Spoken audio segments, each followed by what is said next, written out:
And we are live with episode 295 of the DCP Live podcast. This one featuring a bearded cop and GernaderJake. Oh, right? No. It's Gernader. You almost Gernader! got it. Damn it. There you go. He told me how to say it like literally 30 seconds ago. Yeah, he's not lying. Yeah. It's all right. Everyone butchers it. You're not alone. Gernader. You're There not you go. alone, but you're not special. That's true. That is true. Good point. How have you been, Jake? What have you been up to lately? Oh man, I've been good. I feel like it's interesting when people ask me like how have you been lately? The answer hasn't changed for like 7 years. Like I stream a lot. I stream trials really. And then I try to take advantage of a couple of days of no trials to like, go outside and do stuff with my wife and like hang out with the dogs. But yeah, I mean, my life has been so similar since Destiny 1 came out. It's been good. Have you picked up any new hobbies like since COVID, like outside of streaming? Like, have you started? I mean, you just told me before the stream started that you got a van and that you're doing van life. Van life. Yeah. We did try van life for a bit. My wife is more into it than I am. She's got a little bit more freedom than I do, job wise, right? But we did take the dogs back in April for a nice little 10-day vacay. We live in Vancouver, Washington. It's like Portland, Oregon area. Mm-hmm. And we drove all the way down through Oregon, through California, along the coast. And then we raft back up through some mountain areas in California, through Tahoe, back home, and spent like 10 days out camping in different spots and going on different hikes and stuff. So that was very cool. Yeah, That it was sounds fun. It was a good getaway too, right? Where because did you park the van at night? any random camp spots. Like Kelsey did a lot of research. Okay. Yeah. Kelsey did a lot of research and kind of found like good different spots to be hanging out for the night. Most of them were very picturesque, like over lakes or in well-known spots. The Alberta Hills, is that what it's called? Alabama Hills. Yeah, it's like a really famous, pretty place. Like a lot of spots like that. That Sounds sounds lovely. awesome. Especially with the dogs. Like I get excited. It's like, yeah, we can go somewhere. I'm like, but if we take the pets, it's way more fun. Oh They yeah, get so excited. It's an experience Yeah. they don't normally have. they loved it. Okay, hold on. Do you take your cats when you go camping? I would love to. Wouldn't you be afraid they just like walk off? No, you put a little harness on them.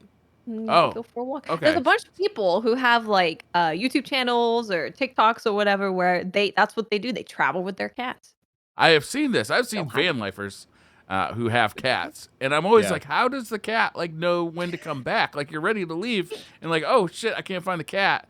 I don't know if you just want to go play with the bears. Can't. It's gonna be great and fun. I think you might want to keep them a little close. Yeah, we don't let our dogs off leash either for that reason. There's a lot of wildlife, and you don't want them chasing something, That makes sense. Sure. Keep them nearby. I don't know. For some reason, like I picture myself being able to call a dog, like if it's running around, but a cat is like gonna look at me, recognize that I'm calling it, and then go fuck off and do whatever the hell it wants to do.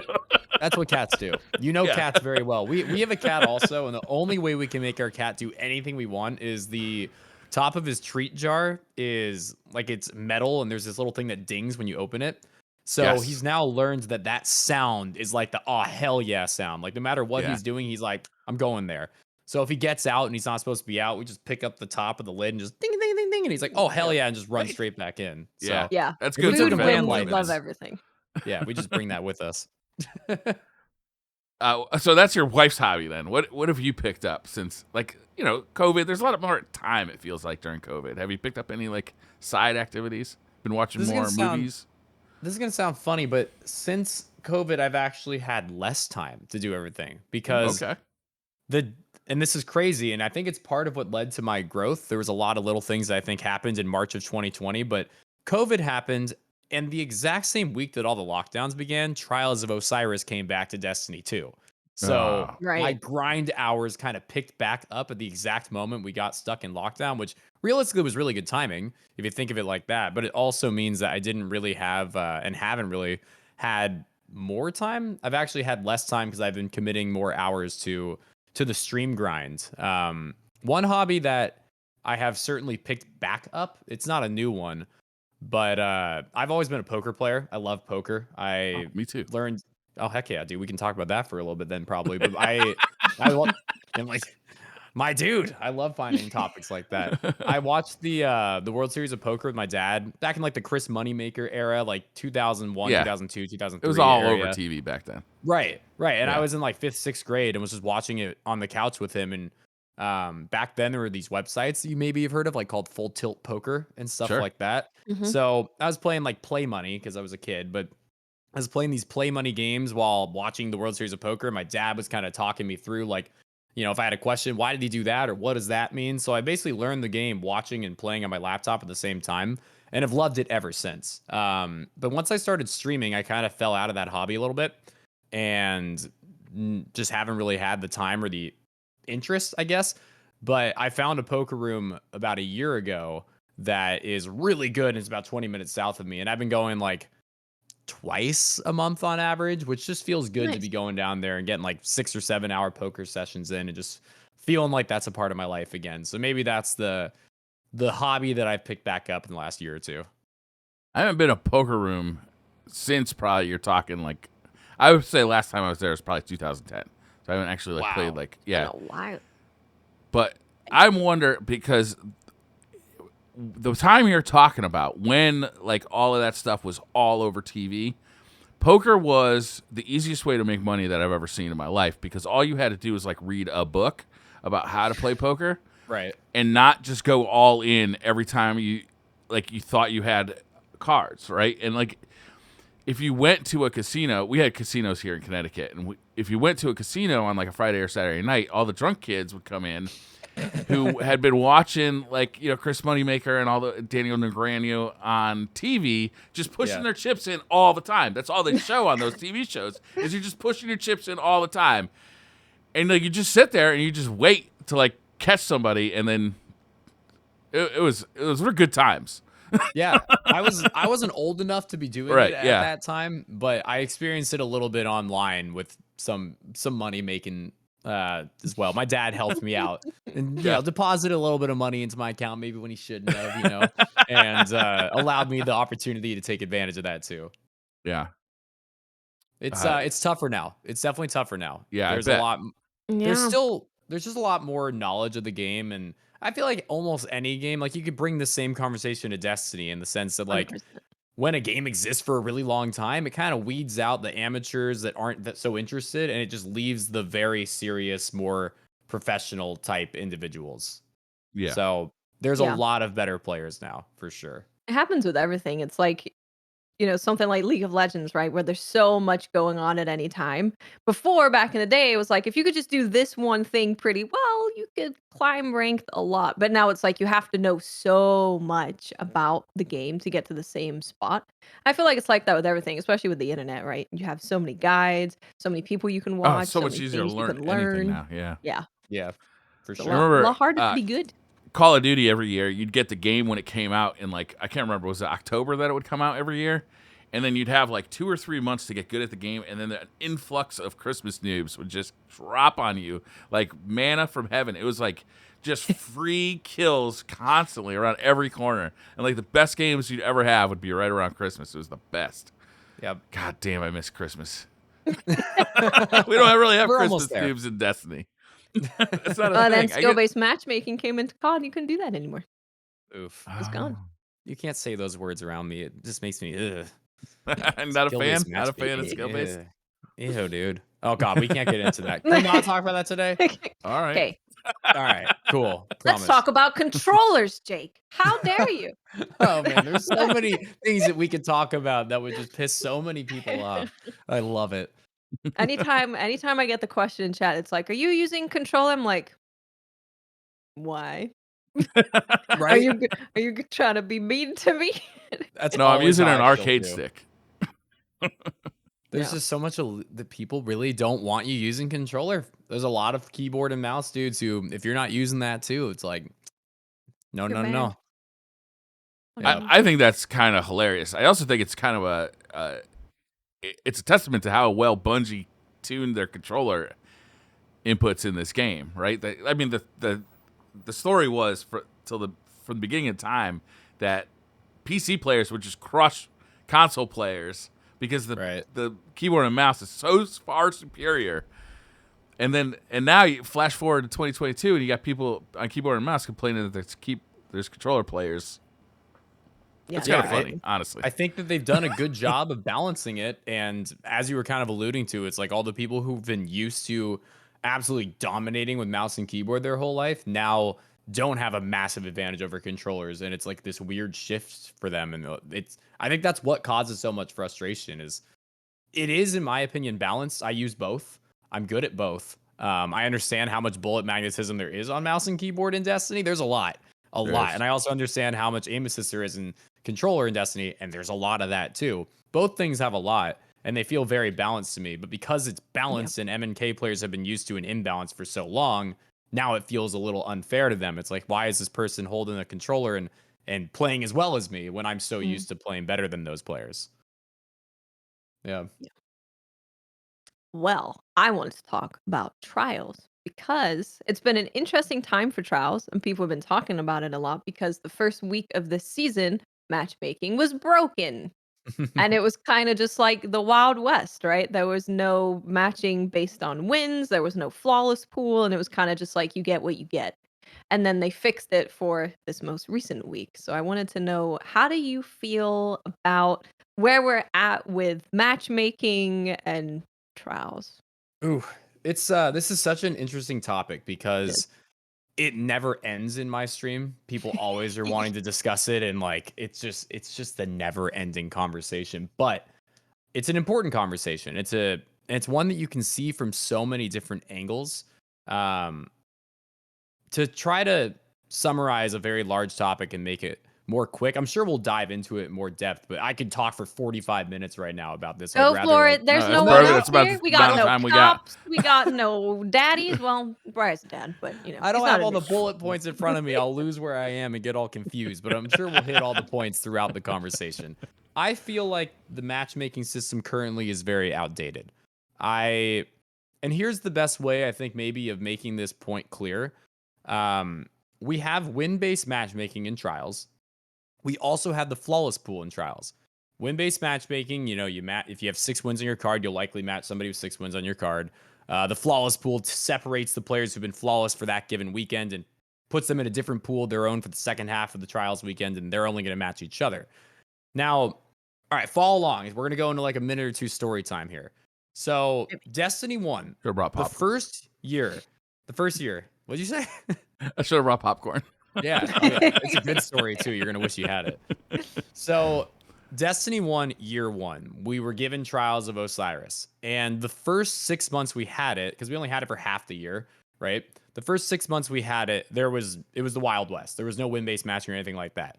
And Bungie sort of went ahead and made an angle of, hey, year 2 of Destiny 1's out, and we're bringing this thing called win-based matchmaking to Trials. And their reasoning was, we want going flawless to be earned. We want it to be difficult. We want you to have to fight tougher and tougher and tougher players as you get closer and closer to Lighthouse to make it so if you get there, you feel like it was really difficult. You feel like you really earned it. So that's what win-based matchmaking was intended to do, and it's what it was brought for. Now, fast forward 6 years later, it's a long time, to where we are today. And where we are today is they've introduced this new thing called the flawless pool. And the concept behind the flawless pool is to essentially take the better players away from the less good players, making it so the less good players have a chance of going flawless. Honestly, I don't have an issue with this. Here's where I have an issue. The two things are living side by side and are direct contradictions of each other when you think about what they are intended to do. We were given win-based matchmaking to make it so going flawless was tough, to make it so you have to fight better and better teams because Bungie really wants you to have to earn it. And then we were giving flawless pool, which does the exact opposite of what they are giving us win-based matchmaking for. So True. my main argument is we should not have both. You need to, in my opinion, select one. Do you want Trials to be really difficult to go flawless and earned? Well, then take away flawless pool, because why are you taking the good players out of it then and leave win-based matchmaking? Or do you want it to be a little bit more of a casual experience that allows a lot of people to go flawless? Well, then keep the flawless pool, sure. I don't love the flawless pool for different reasons, but at least then they're not contradicting yourself. Take the flawless players away for the second half of the week if you want to, but take away win-based matchmaking. Because what win-based matchmaking is doing is really outdated and bad, in my opinion. And this is looking at it from all angles, all right? Because a lot of people, when I make any kind of an argument about trials, they think he's only discussing this from his angle of a sweaty player who does carries and he's only talking about himself. I'm going to talk about, I'm removing the flawless pool, okay? I'm in the flawless pool. It's Monday. I'm not even in the playlist that I'm going to be talking about. I'm talking about the non-flawless pool on a Monday, all right? So this is nothing to do with me.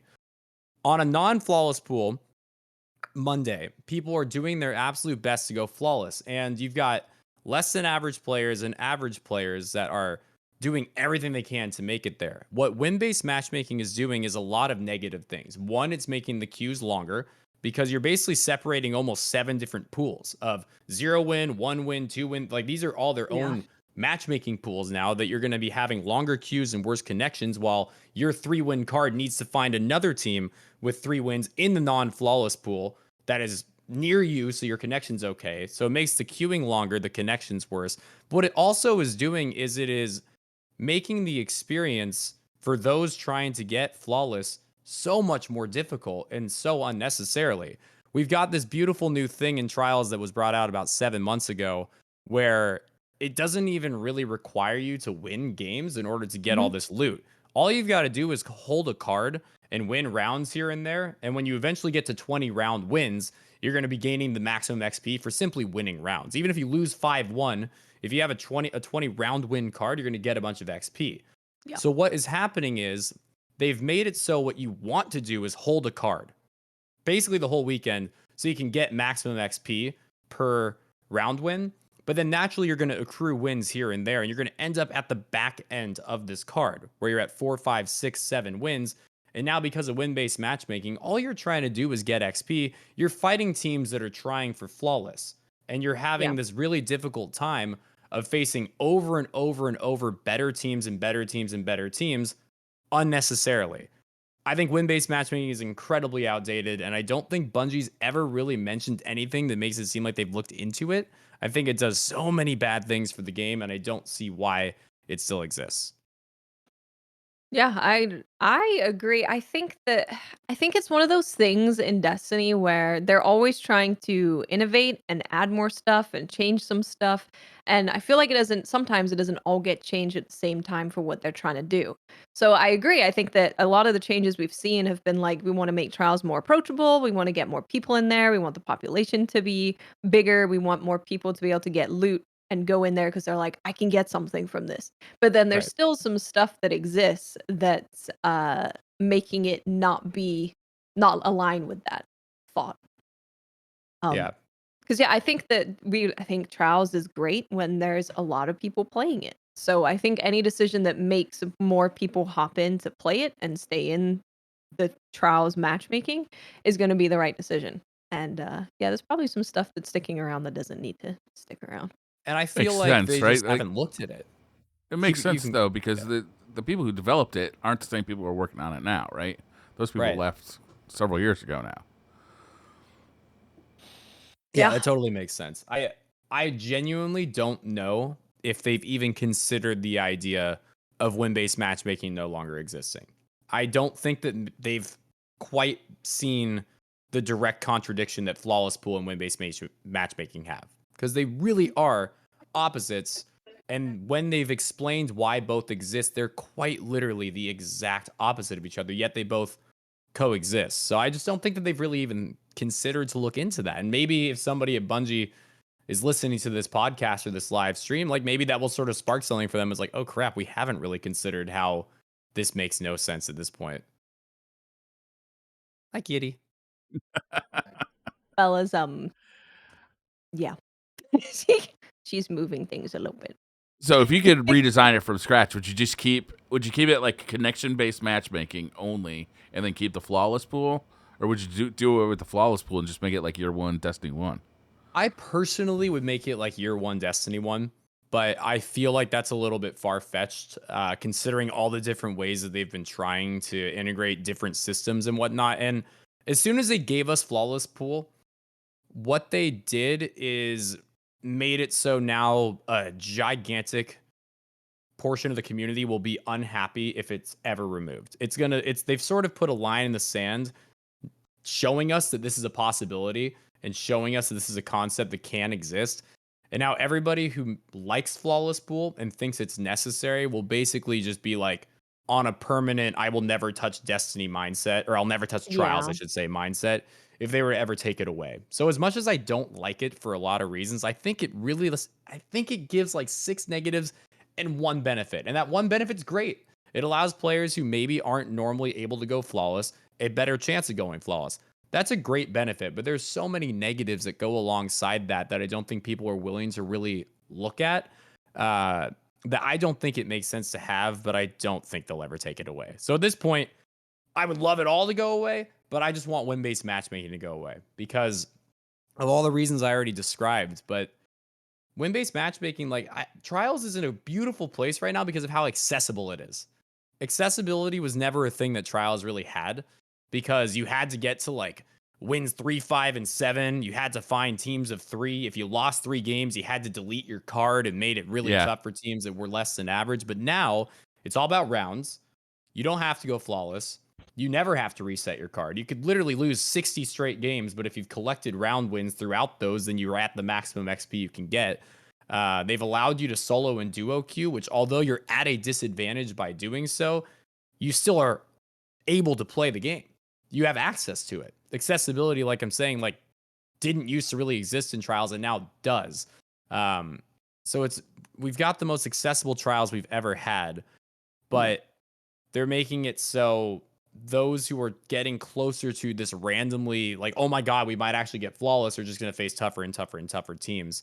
I don't see why. I don't think there's that a needs beauty to to purely connection-based matchmaking too, in that even if you weren't good, you could go on a lucky run and just get people who were just barely worse than you enough times, like every once in a while. Whereas with win-based, it's like it's less and less likely. I feel like it's much harder to go flawless than it was. Year 1 was a funny time though because the game was so brand new. There's so many people excited about Trials. It's really hard. Like a lot of my memories about Year 1 Trials are so good because it was such a brand new thing, and it could never be new again. Totally. So also there's the thing where we changed Trials a lot to be like the focus is not to go flawless all the time, right? Like you Yeah. can play, you can get XP, you can get loot, and you will constantly be getting loot given to you. But with that not being the focus and then bringing in the flawless pool, it's like, well, then the flawless pool being there means that the focus is on getting those players flawless because I mean, even me, when there's a lower population in the flawless pool and I'm just like playing with buds, we're hardly gonna win anything. So I want to keep my card and I want to be able to keep getting adepts because they made that change, which is a really good change where you can stay on the 7-win card and just keep getting adepts. But I'm not gonna be able to win in the flawless pool. So you have the players that are just like they're able to go flawless, but then they can't keep playing to get more rolls of the gun because they can't win in the flawless pool. And it does seem kind of counterproductive to what they're trying to do. Um, Yeah, I have I agree heard with some that. people say that they would like the flawless pool to go away, but you have freelance all the time. What do you think about that?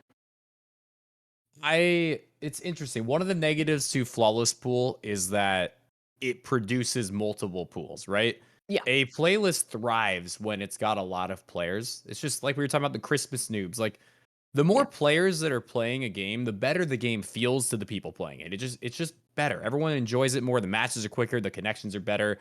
There's more casual gamers. It's just like a better experience for everyone. So naturally when you make a playlist have a bunch of different pools, it sort of decreases that fun act. It decreases the fun factor. It makes it so there's nowhere near as many people in one given time because you're basically separating the game into a bunch of pieces instead of one community. The freelance concept does the same thing, which is the problem here. I love freelance. I love freelance a ton. I think it's so much fun to play freelance. The negative to freelance is it directly harms the 3v3 playlist. A lot of Yeah. people that play 3v3 when freelance is out don't.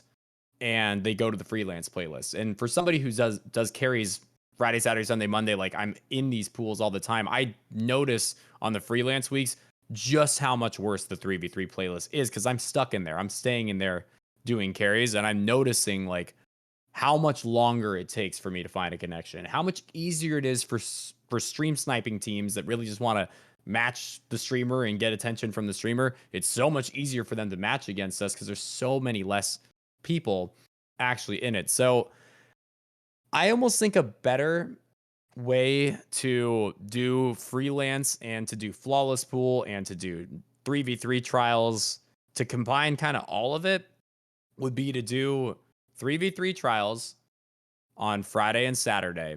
And then on Sunday at the daily reset, instead of the flawless pool opening, freelance opens.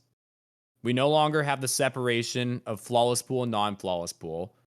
We are given a second pool because that's what Bungie's been doing anyway. We're already getting so many pools, like we can't stop them from giving us some. But that way, we only have 2 pools that week instead of like 4. And if you consider console and PC, or like 8 and 12, like instead of having so many different separations, there would just be that one halfway through the week. And people love freelance so much that I think having it half the week, half the trials weekend, every single weekend might be a really good thing.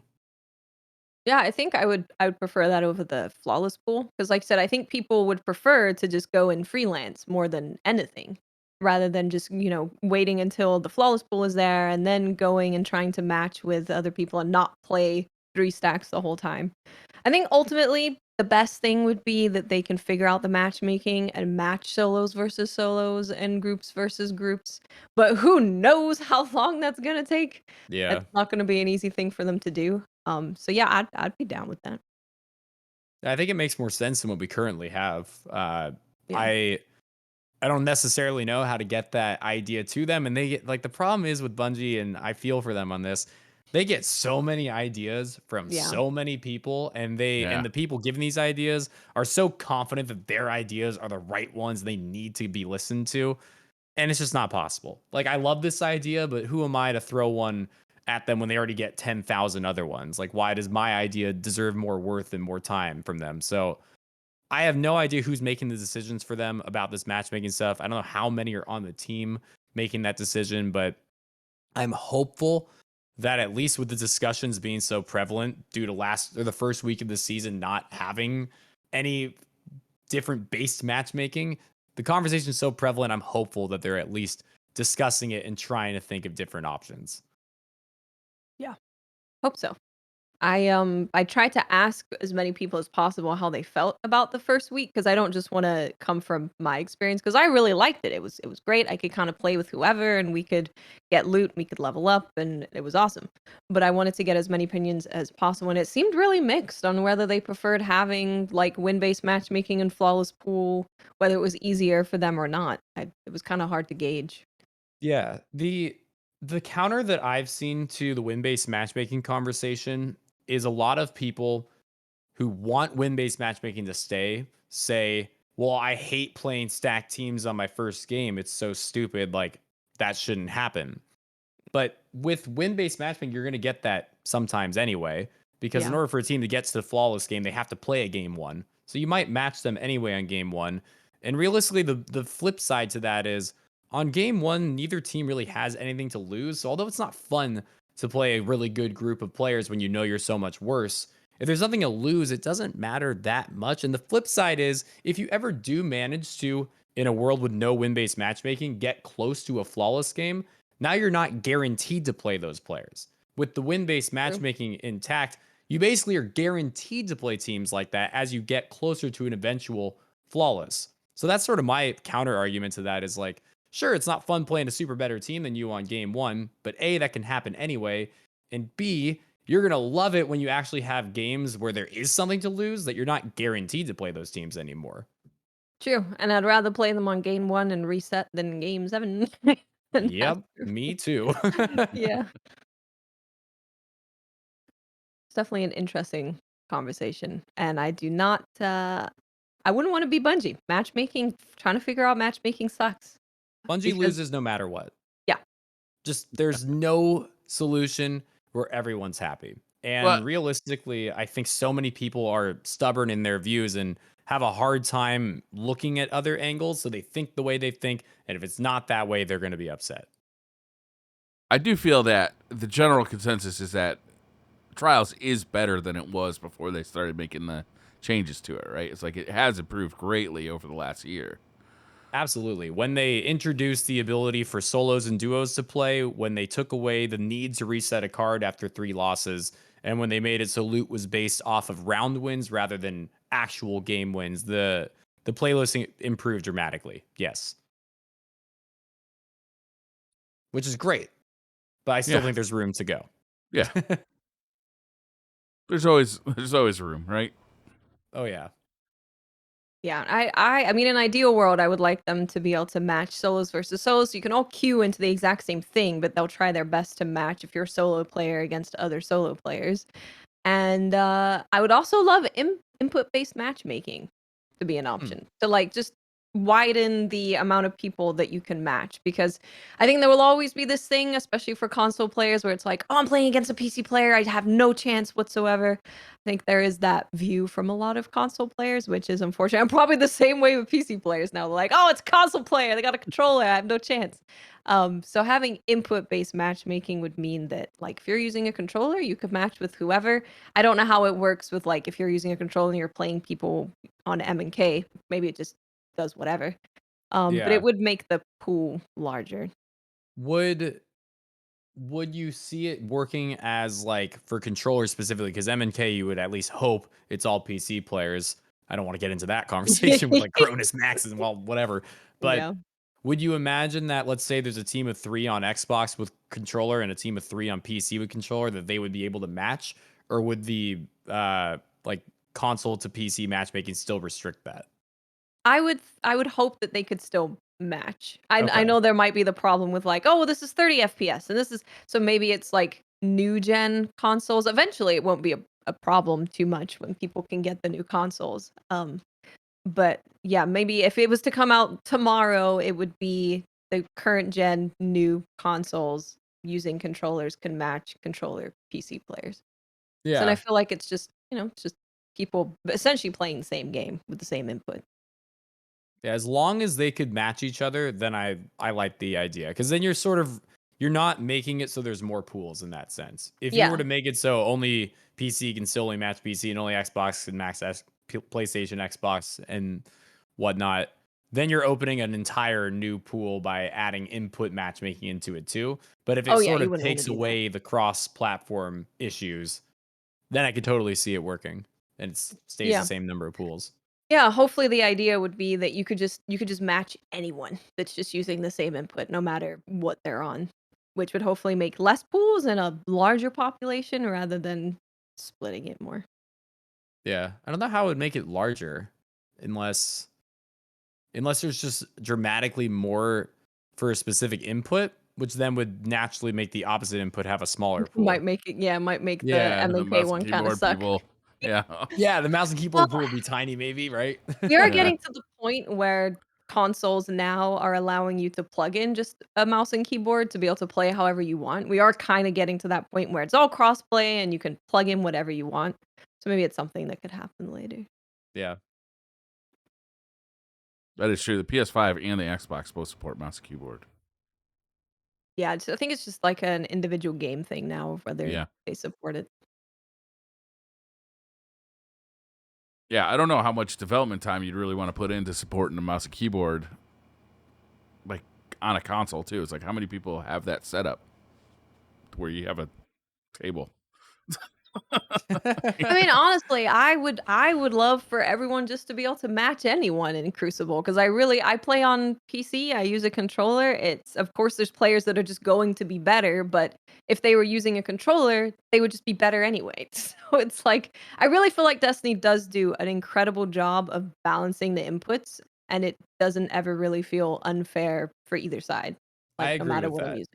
I agree with that. And I wish that more people understood that from both Yeah. perspectives, because there are players who use controller that think mouse and keyboard is so unfair because they have so much more movement and it's Yeah. just like they can turn around and slide and look one way and then be the other way. And they think that forever mouse and keyboard's unfair for that reason. And then you have the opposite too, where mouse and keyboard thinks it's so easy to aim with controller. There's a lot of mouse and keyboard users that use the term free. Like you use a controller, it's just free wins, free kills. Like somebody goes 16-2 in a trials game, it's because they use controller, and they can just default to that argument. But like, as somebody who has used both in this game a lot, like, I really wish people understand just how unbelievably well balanced they are. They're so well balanced.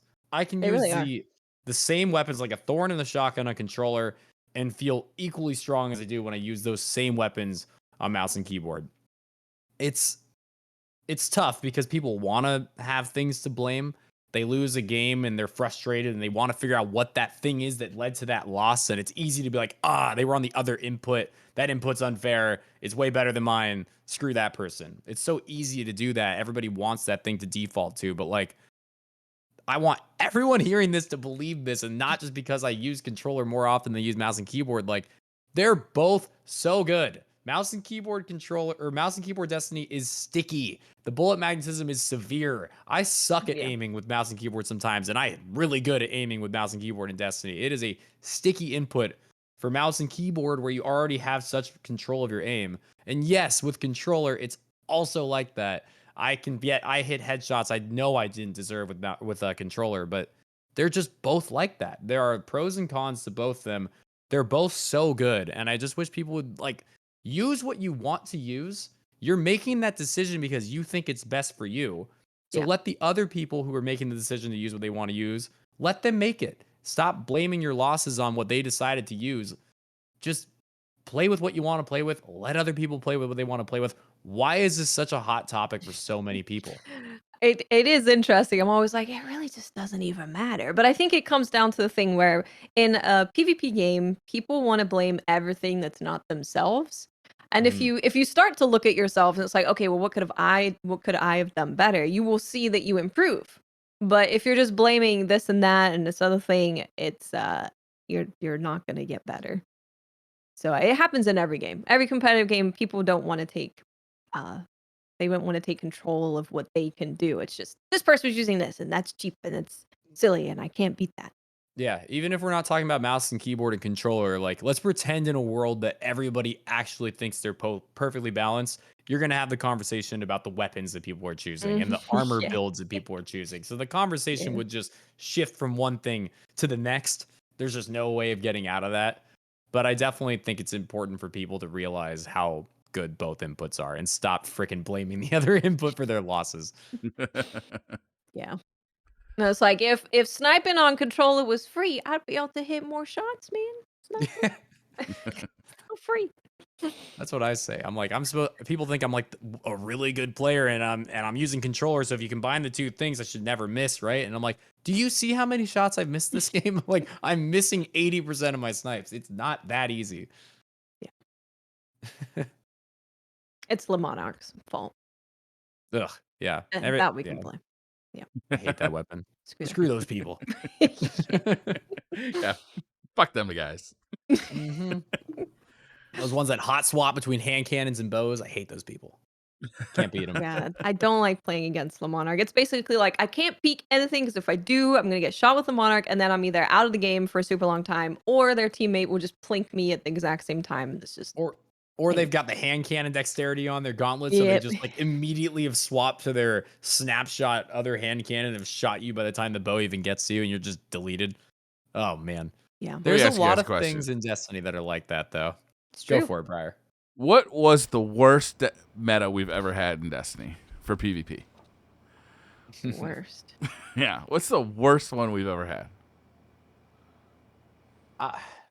I think our worst 3 were all back to back to back. I think it started in year 3 of D1 with Scories, which what that was, it was an artifact where when you have your super, if you're nearby allies, they gain their super very quickly.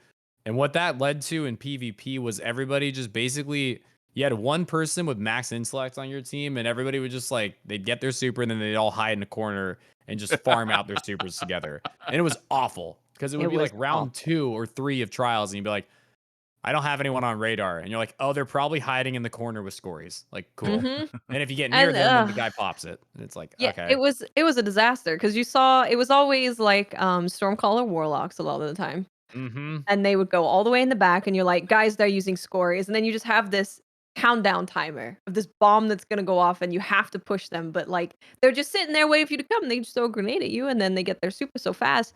It was a disaster. And then we went It was straight awful. from that meta, which sucked, to there's no special ammo and everyone's just throwing sticky grenades. That was the The second sticky part. grenade one was bad. Yeah, and Yeah. that was part 2 of year 3 of Destiny 1, where we went from the scory meta to the everyone's using sidearms and no lands and like Drake's Promise and no one has special ammo. And every time you engage anyone, they just drop a freaking fusion grenade, which like tracks at 90-degree angles and you just die. So we went from that to that, and then boom, Destiny 2 comes out, and woo, we get Destiny 2. It's gonna be so much better. And it's like, just kidding. Everyone's got a Mida multi-tool, and if you peek a lane, there's 4 people watching, and they all ping, ping, ping together. Oh, the So- Graviton Lance. Oh That yeah, was- the Graviton Lance Mhm. too. With Ugh. no radar, sit in the back behind a rock all Uriel's together. gift. With, Uriel's gift, Mida multi-tool, Graviton. Yeah, I feel like we had those. I don't know which one of those 3 is my least favorite, but I think we did honestly go back to back to back. Out of all 7 years, we had our worst 3 metas happening at the same time. yeah, Ugh. it was not a good time. Yeah. What do you think, Briar? What's the worst meta that Destiny has seen in PvP as someone who doesn't play very much PvP?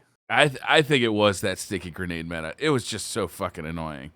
Like you'd walk past the doorway and this sticky grenade would like come out and then like 90-degree come back at you. You'd be like, what the? Yeah. Like it was the most annoying because you just felt like the wins were so unearned, right? Like kills were so unearned. I was really mad when they added grenade launchers to the special weapon category, and I've never really gotten over it. Like it just they feel like a heavy weapon to me. Like What about the primary ammo, dude? You even got ones that use primary ammo. Yeah, what Yeah. about Fighting Lion, this most you just recent spam it weekend endlessly, dude. that is bugged to do 20% more damage? Yeah. And they can just sit there just nonstop shooting it just down a hallway. Just nonstop. yeah. This is not a meta necessarily. It's specifically a trials meta, but out of all trials metas, and this includes the scoring meta, I think the worst one we ever had was actually kind of recent. It was about a year ago. It was last summer.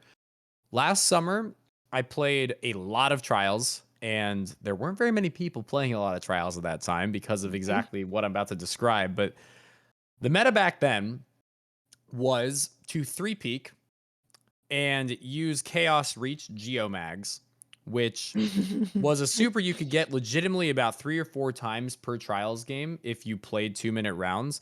And it felt like more than half my games were you'd run out, like the enemy teams would run out of the spawn, they'd pull out their sword, they'd stand on a wall, and they'd just watch everything you did.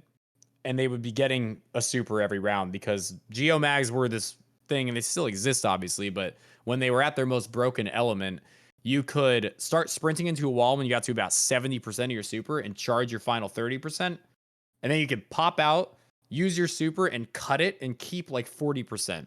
So if you follow me here, you really only had to gain between 40 and 70% of your super. That 30% block was the only thing you had to gain. Because from 70% on, you just sprint into a wall and got it. And then you would cut it at 40. So then you had these people who were just sitting like this with a sword in their hands against the wall, staring at everything you did. And you're at a huge disadvantage if you push them because they're watching you. So the second you get to them, they pull out their shotgun, they just go, hey, they know you're there. So you're at a huge disadvantage if you push them. You're at a huge disadvantage if you let them do this because they're going to get a super every round. I just remember that meta being like, what the hell am I doing playing this game 40 hours a week every weekend? Like, what the fuck is wrong with me? How did you deal with that? Because like it was just such a thing. Like you said, it's a thing of like I can't go in, I can't stay back. So what do I do? Are you asking how I deal with this, like mental health wise IRL, or are you asking how I dealt with Did it you to get a new counter in-game? therapist during that time? I ended every stream and went for a run, and just the whole run was like, fuck those people, fuck those people. I'm in better shape than them. They suck. That was my way of dealing with it. It's a good way to do it. Yeah, it worked well. Watts, was there anything in the TWAB that we wanted to talk about today? There wasn't a pretty whole empty, lot. right? Yeah, there wasn't a ton that was in here. It was saying that freelance is coming, and they do say during this section about trials, because obviously there's been a lot of conversation about trials, but they do say that we've taken in a lot of feedback about the trials experience, and because of that, we've learned more important lessons about the player base most involved with competitive experiences like this. We want you to enjoy your time in St. 14's arena of PvP. So they said that they're just taking in feedback for now, but freelance is happening tomorrow. So Okay. yeah, I guess they've at least said that it's happening. They Yeah. know that conversations are happening, which of course they do. It's everywhere. Of course they know it's happening. Yeah. But we don't know anything so far about what they're thinking. Okay. There was a thing about the takedown update. Oh, So yeah. yeah, you remember Juicy. when there was someone who was pretending to be Bungie, Gotcha, just bitch. copywriting everybody, just issuing takedowns on absolutely everyone for nothing. It's like you play Destiny, you got taken down, pretty much. So they did say that in a previous TWAB, we let everyone know that a series of copyright takedown issues on YouTube's had been identified as being fraudulent by someone impersonating Bungie. We wanted to give a brief update. We take these matters seriously and will invest the time and resources required to protect our community from malicious actors. That said, do not attempt to harass, attack, or pile onto this individual. So I don't know who it is. Apparently, everyone knows who it is. Yeah. But I don't it's know who it is. definitely I don't know who it is. I have no idea.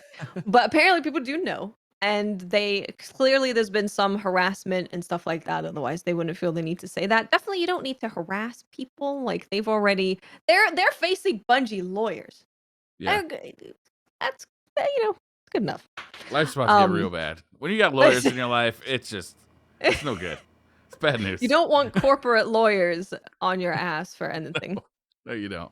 These Um, people get paid to make you miserable for long periods of time. And then it says any direct outreach not by Bungie's legal team could impair our ability to address the harm done to our community, which is our priority. We have your backs on this, and we'll make sure this individual meets with the future they deserve. It's got a That's a little intimidating. All That's- right. yeah, it's a little intimidating. It's like we got the lawyers on their back. They're gonna get what they deserve. Okay, Yeah. relax. Much though we appreciate the sentiment, we aren't asking for your help in making that happen. Now that this person has been identified, it has removed some challenges we faced in reviewing license requests for archived music uploads. If you've been waiting for these, thank you for your patience, and we hope to get back to you in the next few weeks. That's good. Yeah, that was some serious stuff. This guy's about to get fucked. That's one way of putting it. That's what Yeah. Bungie wanted to say, but they couldn't. Don't worry, I got this. You all just stay behind me. Yeah, this dude, he messed up big. I had read elsewhere that like I guess the beginning of this is he had actually gotten like a legit copyright strike from Bungie, and he was so mad about it that he decided to go on this rampage of doing this. But man, yeah, I mean, talk about long time repercussions for a mistake. I don't know how old this dude is. Like, I almost feel bad for him because this is gonna haunt him for a long time. You know what I'm saying? Like, I mean, he did something that was real fucked up that impacted the financial future and the financial well-being of several people. Yeah, And he that's almost not got cool. several people to basically lose their jobs, right? Because if you Right. get those strikes on your YouTube channel, your channel just goes down. You Yeah. lose monetization, so you can't make any money from it. Then you lose your channel. And Right. luckily, Bungie did do something about it. But I'm sure there's also been situations where people are just like, "No, we can't really do very much." Yeah, when That's you work not- for a not- monopoly, you Mhm. have to do what they say. And if the monopoly says you can't make money here anymore, you're kind of fucked. And that monopoly was some random dude. No, that's Google. That's Alphabet. Yeah, I do find it weird that we have this is a whole different tangent, but we have Twitch and we have YouTube, right? Who people make their entire career and their jobs and on here now, like it's a legitimate career. But you can just get banned and have everything taken away from you, and they won't say why. They won't Yeah. talk to you. It's just you're here, you're gone. I mean, one of the biggest Yeah. creators on Twitch got kicked off the platform, and we still don't know why, right? Yeah. Well, we don't, but they certainly do. So I that I whole believe topic that. is very interesting. Yeah, It Yeah. is, they right? certainly know what happened. It's weird that that individual, that doctor, as much as a disrespectful person as he may have been at I've never times, seen a medical degree. I do not even believe that he is a doctor, sir. it's interesting that that just happened like 3 years ago now, and just still nothing publicly is known about what the heck happened. Right? It's Yeah. weird. Somebody's gonna write a book someday. We'll get those Someday, details on yeah. that. He'll probably figure out how to monetize it himself, honestly. He's pretty good at that. Yeah. Yeah. Credit where it's due, I guess. We do have some good news for PvE players who like sidearms. They're Okay. finally fixing the issue where Oh if you man, had a finally. sidearm with piercing sidearms artifact mod, you will not be able to shoot through barricades, Ward of Dawn, or thin walls anymore. You So could shoot through thin you could walls. shoot through thin walls. What does that even mean? I'm trying to think of where a thin wall It is. was All just right. someone going around shooting their friend behind every wall, trying to figure out which wall they could shoot through. Wasn't there a spot in Destiny 1 where you could shoot sniper rifles through walls, like at a spawn location? Oh, are you There talking was about one in on Rusted Crucible? Lands Was it where Rusted Lands? you could shoot through like where the sea flag is. You could shoot through that wall with a sniper with armor piercing. There was one on the map. Oh man, I forget what it was called, but it was like a year 3 map. It had a bunch of trains and train tracks. Like and it had a Yeah. glass window where there was a crack in the window. Like physically, you could actually see it.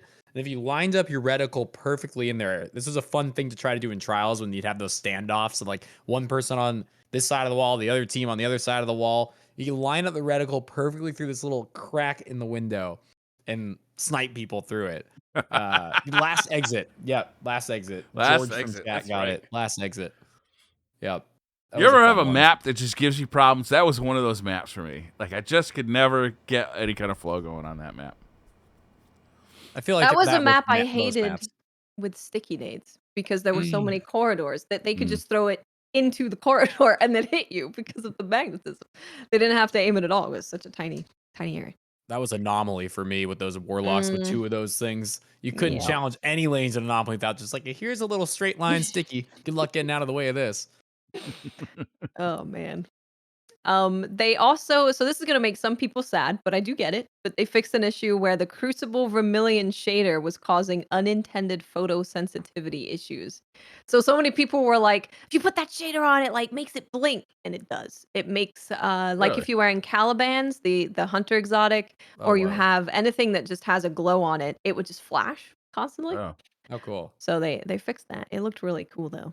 I missed the one, I forget what it's called, and it was from like a season or 2 ago. I think it was when Witch Queen came out. Do you guys remember the shader that made it so you were like polka dots? Yeah, Like yeah, yeah. red, or it was No. like purple and black polka dots, and it just had nothing to do with the shader at all. It didn't look like the colors at all, but your whole guardian was just like polka dot. It was amazing. It was awesome. I was so sad when they fixed that. I want more shaders like that. We don't really have Yeah. anything that gives us that kind of pattern.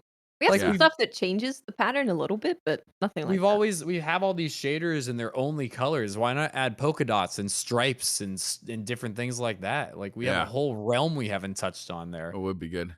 I prefer vertical stripes. It's thinning. Just saying. They fixed a lot of issues that exotics were not giving airborne effectiveness properly. Really? So, Wings of Sacred Dawn did not offer proposed airborne effectiveness buff.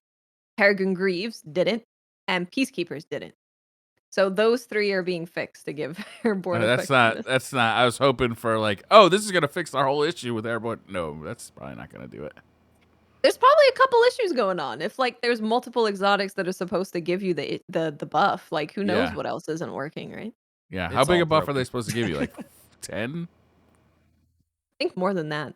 Yeah, 20? 20, 30. Depends if it's Yeah. a small, medium, or large bonus.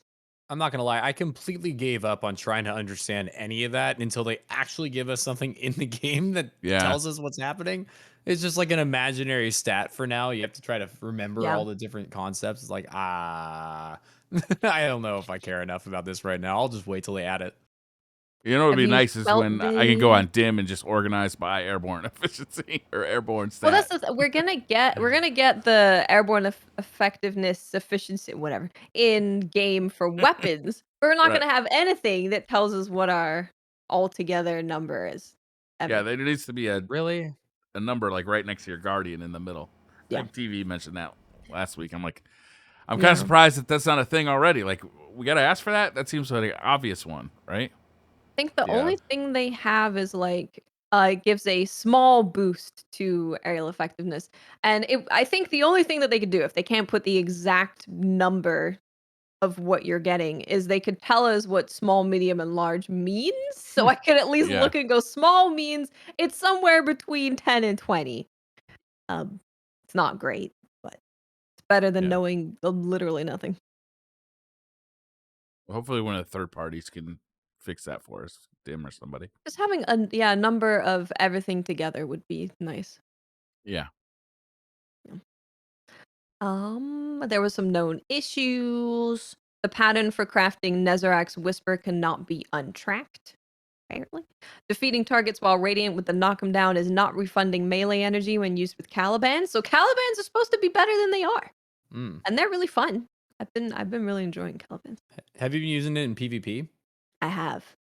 You think it's strong or do you think it's fun or both? I think it's both. Okay. Because worst case, if I'm throwing the knife and it doesn't kill them, I'm just getting extra damage on them and they're burning to help me win the fight. Best Right. case, they run through a choke point and I kill one dude with a knife and they all explode. And Caliban's does that? They all explode? yeah, you have to get them low and then throw a knife, and if the actual knife kills them, it just makes Mm. a massive explosion. Oh, that's cool. Okay. Yeah. I've barely messed with them, but I should give them more look. I should Give them look a into them. chance. There's some Yeah. mods that you can use it with and some fragments that just make the ignition bigger. Because in PvP, if you throw the Caliban's prox knife, it doesn't have to direct hit. Just any hit with the knife is an ignition. So it does massive explosions. There was one time I was playing Trials last weekend and I was the only one alive. I was on the capture point and they all ran through waterfall under the bridge. I Yeah. threw the knife at them and they just all exploded. They all died? Yeah, it was great. Oh, I want to see that clip. That It sounds was really, awesome. Yeah, that it was sounds good. great. It was fun. I do like explosions. Then there was something about they were just talking about cheap cosplayer guy, where he makes cosplays just from stuff that he has in his house, which is kind of interesting. If people want to check that out, but they was saying he did the Zaval. What are they saying here? They're doing something. Because of this inspirational inclusion that makes the world a little brighter, we wanted to have a little fun and for Bungie Day on July 7th. So they're saying if you have things in your house where you can cosplay things from Destiny, go ahead and do that and upload your cheap cosplay takes on social media using Shreds of Light hashtag. So that could be fun. See Yeah, a they bunch put a of link people to this cheap cosplay guy, and it is good. It's great, right? Yeah. I'll put the TWAB in chat so you guys can see what it is. I'll also just put a link to his Instagram. Yeah, it's But yeah, pretty he funny. just takes things from around the house and makes cosplays out of them. So Bungie saw that, got inspired, and they're like, "Hey, you have some blue eyeshadow? Be Zavala. Just go be Zavala." All right.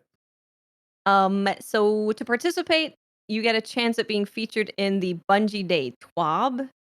And I don't know if you get anything else from it, but you will be in the TWAB with your cheap cosplay. So go check that out. And of course, we have movie of the week, we have art of the week, and then they do also say they have a section about mental health because this season is just like trauma, dealing with trauma. The lore is like here's a step by step of how Zavala's kid died. Very fun. So they have put a link to some mental health resources, which I did appreciate. So go check that out. All right. I probably should, frankly. Yeah, therapy is there's probably all of us should go see a therapist at some point just to like work through some stuff. As you get old, it's kind of like what Zavala said. when he was like, "We're not meant to live this long." I mean, I don't know if that's true that we're not supposed to live this long, but he's like, you accumulate so many things that you're not working through every single thing that you go through all the time.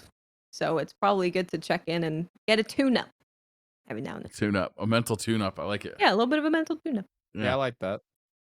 Get tuned. You guys want to do some Twitter questions? Let's do it. Let's do it. I have lost the tab. I have opened so many tabs now that I no longer have like the little icon that tells me what's in the tab. It's just a bunch of tabs. Oh my god! What are you doing, Briar? What are you looking? Are they all shopping tabs? I use the Opera browser. Have you guys used Opera? No. When you close it and you shut off your computer, it doesn't. And you open up your computer, it just like keeps all those tabs open, right? So you keep them all forever. Like, yeah, it makes you maintain that yourself, and I'm not good at that. Horrible. You know? Yeah. How do you use it? Because I don't like Google. I don't want to use Chrome. Fair. All right. Let me scroll down to the bottom. We're gonna start from the bottom up. All right. HollowPoint503 says, "Can we see Jake do the Nutbush dance?" Jake, do you know of the Nutbush? Do you know what that is, Briar? Oh yeah. Oh God, I was hoping that nobody would, so I don't know what that is. The what? So do I need to watch a video? The Nutbush. Yeah. I don't have underwear on. Is this going to be a problem? No. The Nutbush is a song by Tina Turner, apparently. It's called Nutbush City Limits. And in Australia, kids in elementary school are taught to do this dance that goes along with this song. It's called the Nutbush. Yeah. We had to do it during our charity stream. Yeah. Imagine, like, did you have to square dance when you were in, like, elementary school and gym class? Was that a thing you had to do? No, sir. No. Okay. Okay, I'm Googling Nutbush dance. Nutbush dance. Yeah. Don't worry. It's not porn. It's like a line dance kind of thing, you know? It's like a group. It's kind of thing you do at a wedding or something, you know? Yeah, I'm looking. I'm watching a bunch of people in a room. There's no sound. Maybe I should have the sound so I know the tune. No. Because you guys won't hear that, so it's fine. It is Tina Turner. I mean, it is Tina Turner. Okay, they're just stepping from side to side, and then to the back, and then to the back again. Yeah. And then now their knees are going. That's my favorite move. Memorize this, dude. I'll be back in an hour. All right. I'll do the Nutbush dance. Just give me an hour. All right. Can I politely decline? Yes. Yes, you can. We only keep did it it in for mind, charity. though. You know. All right. Hollow Point. I now know what the Nutbush dance is. I would not have known without you. So thank you for enlightening me. Apparently, Nutbush is a place in Tennessee. So yeah, it's the name of the which place. I desperately want to visit. Nutbush. Sounds like a great place. Yeah. G1 DeFizzle says, "What do you think of the current meta?" I love DeFizzle. I love DeFizzle so much. What do you think of the current meta? Here's the, honest breakdown. Like, I think Destiny, for those who want something pretty competitive, need to look elsewhere. And I think that once we got Stasis, it sort of made that point clear. Because every single season now, we're getting a new 3.0. And these subclasses, if you know how to build craft around them, they're so ridiculous. Stasis is still ridiculous. If you use On the Oculus and Void Titan shields and stuff, there's still so many ways to make Void 3.0 ridiculous. Solar 3.0 with its healing is ridiculous. And every season we're just getting we're getting Arc next season. Like, I think the meta is so all over the place. I love it because I don't look at Destiny competitively. I think this game is goofy as shit. We're all freaking magicians in space throwing around bombs and blinking through time and space, and like nothing we're doing makes any sense anyway. I love it.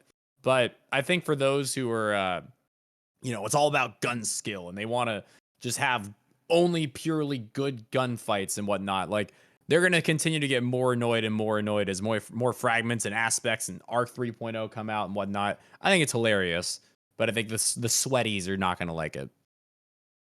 Yeah, there's games out there for you for that too, right? Like, if you want 100%. gun skill games, there's games out there for you for sure. Yeah, there's games that you could take really seriously, and you could be a pro player. And Destiny, I think, initially for a while people wanted that for Destiny, but I've been saying for a long time now, like if that's your goal is to play competitively and you want to do that, you want to do the esports stuff, Destiny's probably not the place you want to put your attention. You're not going to get what you want out of it. Yeah. I think the meta is good right now. I think Yeah. that this is probably going to be Destiny forever, sort of what I'm about to describe. So, like, regardless of the meta, I think because of all the different ways that you can now completely build around different strategies, if a player, and especially if a team of 3, like, really full sends commits to building around each other, it can be really frustrating to play against. You can have builds that are just very unstoppable and frustrating. Like, you can have a team with 2 Titan bubbles and one on the Oculus Hunter, and like they're just always sitting behind their Titan walls with overshields, with invis, so they're resistant, sneaking around you with Lord of Wolves, and like everyone who plays against that team will hate playing that match. It's fair that they'll be frustrated. It's fair that they might complain a little bit, but like that's not necessarily what this meta is going to look like just because that's a really strong build. This meta and what I think is going to be forever meta is there's so many different things people are going to use. And that's what I like about it. I dislike the metas where it's like there's 2 different weapons and 2 different subclasses, and every team you ever play is using those weapons and those subclasses. Right now, there's so many different weapons, builds, subclasses you can use and be strong. And because of that, I think it's a good meta. Yeah, I tend to agree. I think there's probably a bit too many heals and overshields and stuff, but in terms of what you can use, what options are available to you, I feel like you can use pretty much any weapon for the most part, definitely any archetype, and do pretty good with it. And you can Yeah. build into being strong in pretty much any of the subclasses. I've been having a good time. Me too. Jake says, how many carrots for Jake to run a card with Sweet Business? I've already run cards with Sweet Business. He's not doing his YouTube Hey, you got it research. for free, man. Where you Yeah. been, Watch Jake? Jake Yeah. P47? Where Yeah, you Jake, been? go on to YouTube, dude. Do some research. Come on, man. Oswaldo says, will Jake ever do a 1v1 with other streamers? I've done a 1v1 with Sir Demetrius because he wanted to make a YouTube video out of it and told me it was just going to be for fun and we weren't really going to be caring too much, which I liked. I sort of hate the idea of 1v1s for a couple of reasons. One is they naturally feel really competitive, and I don't like being competitive in Destiny. Like I just described it, like it's a silly space magic game, and like for me, it's just for fun. Like I don't play in tournaments for that reason. I won't want to do 1v1s for that reason because I don't want to make the game into something that it's not for me. For me, I like being good at it and I like winning, but it's just for fun. Like I understand it's a silly game and I don't want to have to like put my ego or my skill to the test and like see who can come out ahead in a sweaty 1v1. If it were for something goofy, like we use dim builds or we swap our weapons every time we get a kill to something else that's silly, like I would do things like that. But like the kind of stuff the viewers are probably wanting to see of like GernaderJake versus ZK Mushroom, like let's see which one is actually better. Like I Yeah. don't think I'm ever going to want to do something like that. I just don't see anything beneficial coming from it. I see me getting frustrated, the other person getting frustrated, our communities going against each other as a result, trying to stand up for which person they like more and want to be better, so they have to argue on their behalf. I just see nothing beneficial coming from it. And for the next 5 years, you'll have people go, remember when ZK beat you? Yep. It would never end. It would never end. You're not wrong. Never. Gareth Evans says, an old classic, what's your favorite drink and snake? I know. You heard it right. What's your what? Drink What? and snake. Your favorite drink and snake. Like the reptile? Correct. Yeah. Yeah. I know, like, okay, I don't have a favorite snake. It's All right, my delicious. favorite drink is just water. Am I allowed to say that? Because like, Yeah. my God, I love water. Water's so good. It's not really, it's kind of a cop-out answer, but like it's easy to get, it's refreshing, it makes you Yeah. feel good when you drink a lot of it. Water is fantastic. I don't like snakes. I don't have a favorite snake. Now, do you go ice cold water or do you like room temperature water? Room temp, dude. Room temp. Honestly, interesting. I prefer like tea. Like give me some hot water with a little bit of flavoring in there. That is pretty The good. The main reason is like the throat coat. Oh, like when Yeah. I'm streaming and I'm talking all day, and at hour 7 my voice starts to go, and then I have some tea or something warm. It just feels like a massage going down my throat. I want love some it. tea right now. A little bit of Me honey in it, too. maybe. Oh, Yeah, mint tea with a little bit of honey is like the oh, absolute fuck! best. I'm out. I guys, we're gonna end the show. Last And question. that's how you know we're old. Yeah.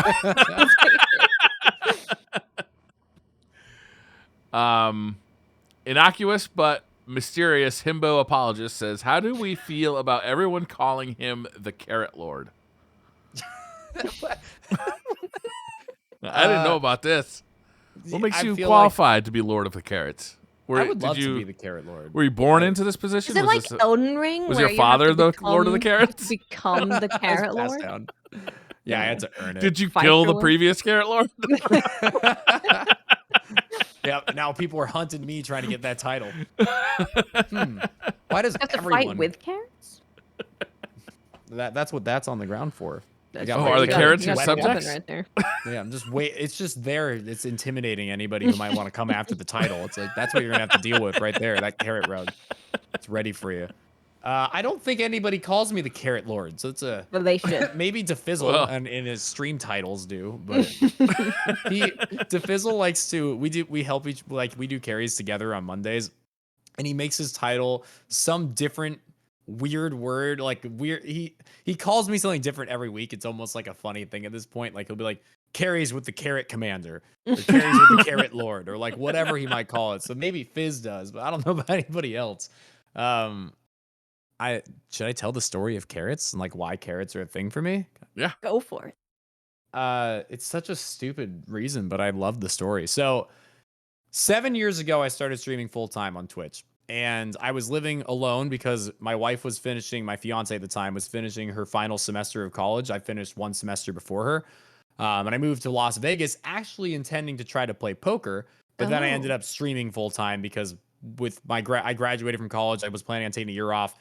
I started streaming more viewers came in, so I started streaming more. So my year off ended up, I just started streaming full time. But I was living alone in Las Vegas. I don't know how to make food. I was terrible at it. I still am.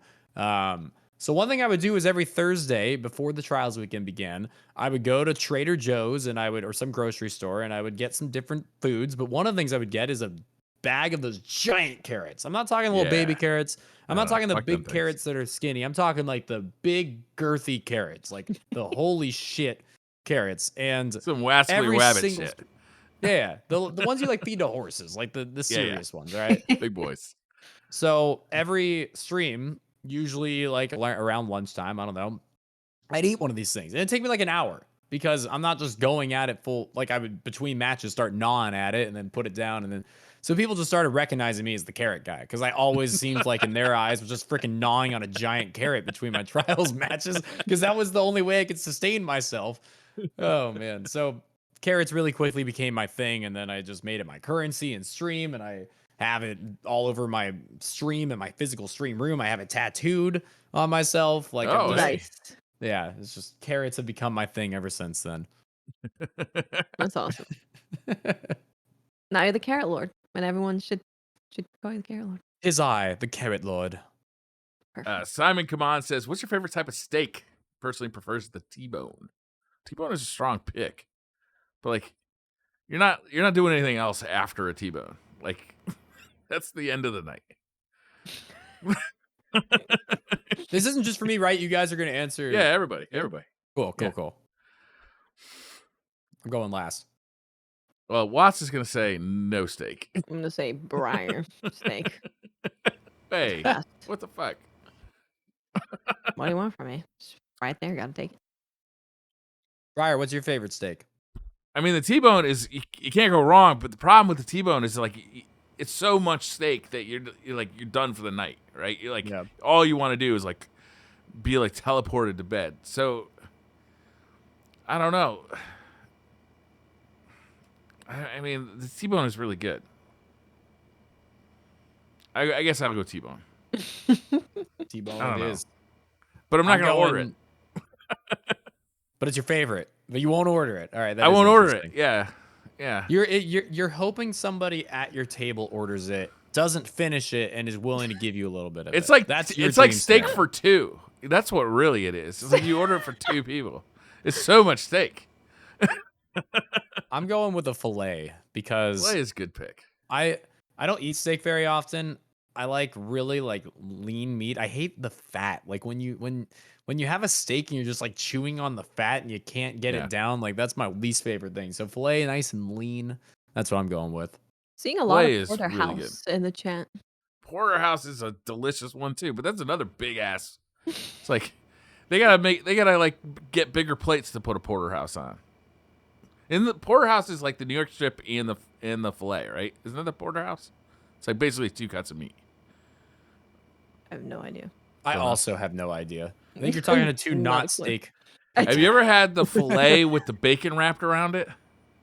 That sounds incredible. Probably That's high level cholesterol. I but probably it's have. really good. 'Cause, like, I've gone to some of those Brazilian steakhouses, which I'm not gonna lie, I've started craving in the last 2 minutes. Okay. The ones that like bring around all the different kinds of meats and steaks, and they're just like it's a buffet, but they Like walk tapas? the Is that things through. tapas? Have you never been to a Brazilian steakhouse? I don't know. I don't think so. You've got to go to one of these things. So dude. you gotta Yeah. go, Brian. Yeah, Okay. so it's literally the only way I can describe it is just to describe exactly what it is because it's not like anything else. You've got like 15 waiters, waitresses that all have something different, like a different kind of meat cut and cooked in a different kind of way, a different kind of sausage like wrapped in a different kind of thing, and they're all just walking around the restaurant, basically going to tables, being like, "Would you like some?" Mhm. So you're just sitting there and you say yes to as much of it as you want. You get to try all these different things. You'll leave feeling like shit, but it feels great while you're eating it. I saw in chat, Megaton said meat on swords, followed by Pedro saying it's a meat train. Okay. Yes, This sounds Briar is delicious. Googling Brazilian steakhouse as we speak. it's He's on it's a wonderful experience, bro. You It gotta might try be it a at some point. one-way trip for Briar. we delayed Father's Day this year because we were too busy to celebrate Father's Day on Father's Day, so we're doing it on Saturday. So maybe we got to find a Brazilian steak I think you place. do. You're gonna be blown away. Lots of meat on swords. Yeah, I was thinking I wanted to go to Dave & Buster's because I haven't been to an arcade like But Why you not don't do want both? to. in You don't 20 want to years. touch the things during. You know, Yeah, you don't want to touch I the mean, controls. don't you think we could be sanitary about it? I don't know. Like we bring our own like. I don't know how sanitary they are at Dave and Buster's. I'm just saying. I don't know if they go around wiping it down all the time. I don't know. You think there's other people gonna be there? I don't know. I think people will be On there. a Saturday, there's probably gonna be some people there. Am I more likely to catch COVID from Dave & Buster's or shared meat on swords? Dave and Buster's. I would say Dave and Buster's. They're right. gonna be cleanly about how they serve their meat, sir. It's gonna be a clean sword. You're not gonna all be sucking on the same sausage, right? Well, now I'm definitely not going. Zolomon says, Jake, you're a star in a dim world. That is all. Much love. Aw, that's a That's sweet really comment. nice. Thank you. Hey Blaze says, how do you guys feel about not having a seasonal roadmap anymore? We didn't have one this season nor last season, so it seems like they won't be doing them anymore. Do you miss having one, or are you okay with not having one?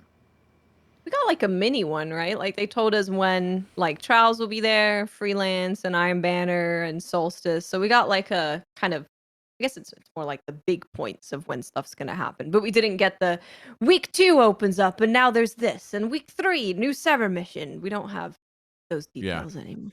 Yeah, I personally like dates. I like knowing dates, and I like that I can say selfishly because I can plan around it as a streamer. Like knowing when Trials weekends versus Iron Banner weeks are for me is very helpful, and knowing when I can maybe take some time to go visit someone or go do something I might not have time otherwise to do. But I'm a big fan of dates over details. I don't think we need roadmaps that, like you were just kind of alluding to, like discuss in depth, like this is exactly what's going to happen this week, and here's how the tower's going to change, and here's how this activity is going to change. And I don't think we need that. I think a little bit of like excitement in Destiny is good. A little bit of I wonder what this weekly reset could bring is good. But at the same time, like hard dates for like, this is when the dungeon comes out. This is when the raid is going to come out. This is when the second week of Iron Banner for those looking for Iron Lord will come out so people can plan accordingly. I do think that's important to have. And we didn't have that for like 2 straight seasons, and I kind of hated it. I was just like be on a Thursday and they'd be like, "Hey, Iron Banner next week." I'm like, "Oh, so no trials next week." And I could have planned for this and like Yeah. maybe actually taken a break and done something cool, but now it's like freaking 4 days before and I don't have any opportunity for that. So I think dates are really good for me personally. I think they're probably helpful for other people in the community too. But details that kind of spoil surprises suck. Yeah, Yeah. I agree. I like what they did this season where they told us like, here's the dates for Iron Banner, just right out the gate, and then said, here's when Solstice is happening, and that's really all I need to know. And dungeons and raids, having dates for that is important for people so they can take time off. But yeah, I don't need to know everything for when it's gonna happen. Yeah. Important dates. Leave it at that. Sam Daniels says, the artist you guys use for illustrations of your guests is super talented. Love seeing folks in the community with their Guardian gear on. Love the work. That is Ash. Yes, At AR_MCD. Is that right? that's correct. That's her Twitter. She's amazing. She's also a wonderful person. And yeah, she does really good stuff. And She she does knows how to work nut push. for she does know how to nut push. Yeah, she's Australian. All right, I'll be DMing her. She does work for Advanced GG as well, so like a lot of the art you see on the tubs for that is Ash. So she does good stuff. Lord Beerus says, what games are you most excited about coming out this year? Also, Briar, when is Final Fantasy VII Crisis Core Retro Slot coming?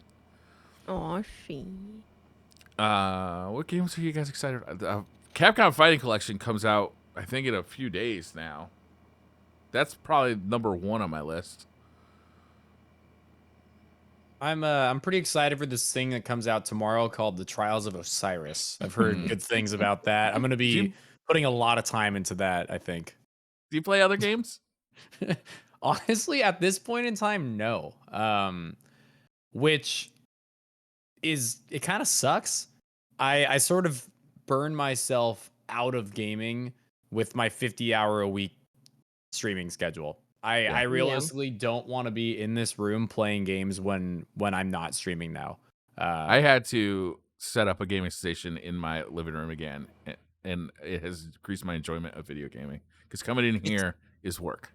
Yeah, I could see that totally being the case. Like this is my setup. There's nowhere else in the house where I have like an Xbox or a PC set up to play things on, but I could totally see if like in my living room I had an Xbox set up to the TV that like maybe I'd actually want to go and play things sometimes, but like it feels like when I come into this room, I'm entering my workspace. And when I spend 10 hours a day for 5 straight days in here, I don't want to do that. So it takes like a special group like, DCP to force me back in here for hours on my off day. Like it takes something really special like that. Games don't do it anymore.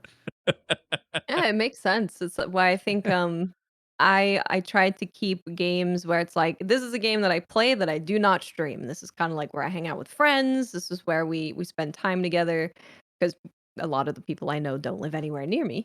So that's kind of been like a thing for me is I play games that I don't stream with Yeah. people to hang out. But it totally makes sense that you don't want to be sitting. You want to leave your office and then go immediately back and sit down and play more games. So I totally get it. I'm looking forward to too many games. The one that's coming out soon is Stray. Wait to be a cat. Very excited to be a cat. And Cult of Lamb is coming out in August, so I'll definitely be playing that. And then also Loopmancer is coming out in July.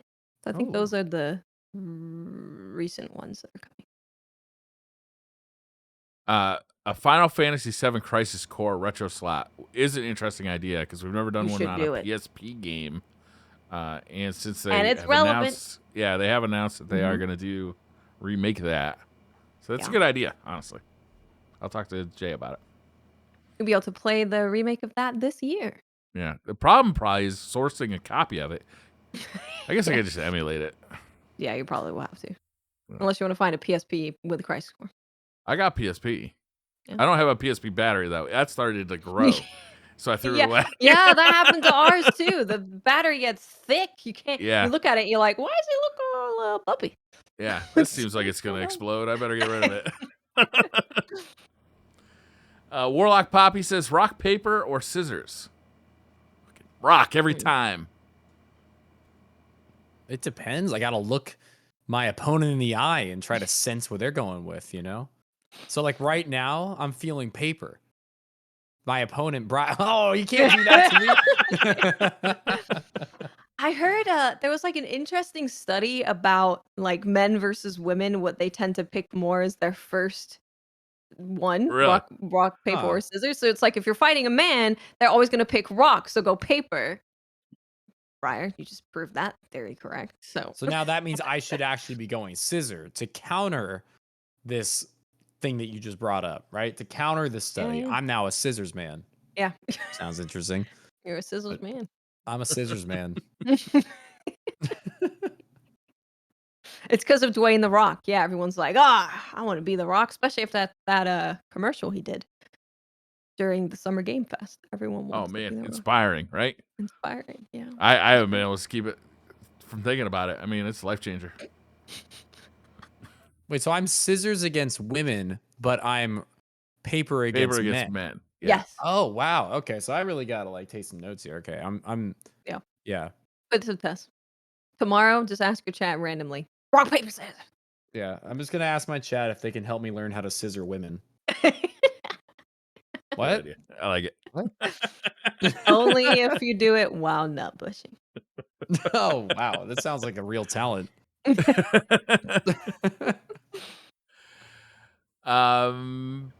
Pigeon says, where did the Carrots theme and Jungle Squad community name originate from? We got the Well, carrots. We heard. Yeah. Yeah, the carrots breakdown happened already. Yep. The Jungle Squad thing is funny. Because it's such a like iconic thing for my community now. We're the Jungle Squad and welcome to the jungle and whatnot. It doesn't come from anything really serious at all. I'm a weird dude. I say a lot of weird shit. I'm way weirder on my stream than I've been in this broadcast. Like I say weird stuff. I'm just goofy. And in my opinion, like the jungle is kind of a place where you don't know what's going to happen. It's crazy in the jungle. There's a lot of wild stuff.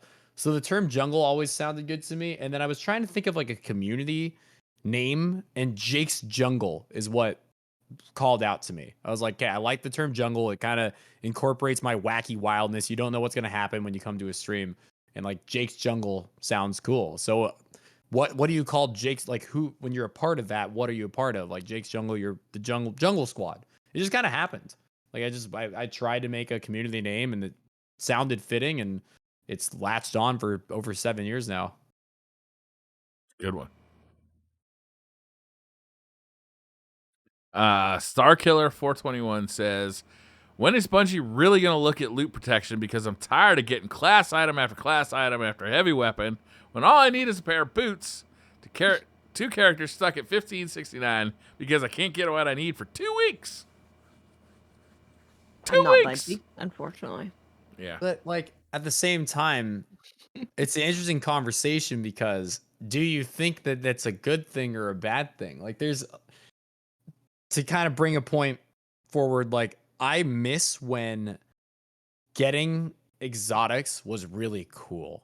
And that was the case even in like Forsaken. Like I didn't get the Queensbreaker bow until I had been playing for 700 hours, I think it took me to get the Queensbreaker. And that made the game fun for me because every weekly reset, I actually wanted to do the Nightfalls and I actually wanted to do all the pinnacles, not even for like the power grind, for the exotic potential. But now they've got the like, they do have the safe loot or whatever the term was called, where when you've already got an exotic, you're guaranteed that when an exotic drops, it's something you don't have. Like that system's pretty implemented, at least for exotics, not for power leveling yet, but it's there for exotics. And like, I think you could look at it in two ways. Like, is that good? It's good for the casual gamers, maybe, because they can actually get everything. But is it good for the excitement of the game and for the grinders? Like, I don't know. So I'm on the fence about whether or not I actually like the idea of like a real loot protection, because part of me thinks it diminishes the grinds, and without the grind, Destiny doesn't have that much that is working for it and making people want to come back. It's a looter shooter. Like getting the loot and making that exciting is kind of important in my eyes.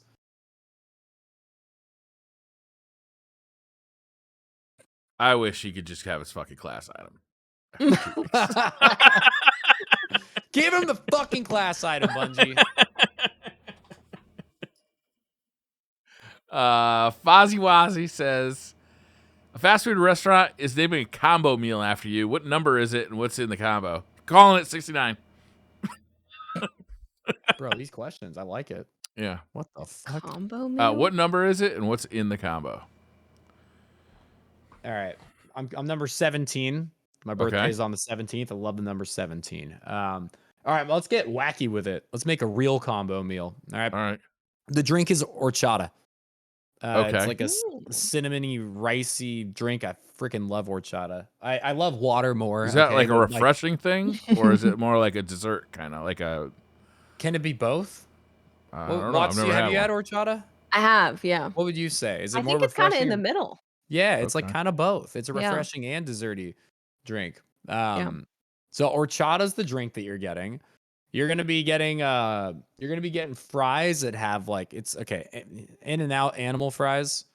You're gonna have fries on it that have like onions, grilled onions and cheese and sauces all over it. So you're gonna get horchata. This is not a car-friendly meal. Then this is you don't eat this. You while suck you're it like up driving and you eat this in your damn. No, you suck it up. You're doing. Grab a fucking fork if you need it. I'm taking my wife's car then. All right, that's fair. That's fair. Can I borrow your van? Yeah, you can come lie in the bed in the van and just get it all over you. We don't care. Dogs will take care of it afterwards. All right, so we got the horchata, we got the messy fries. Man, how do we wrap this up?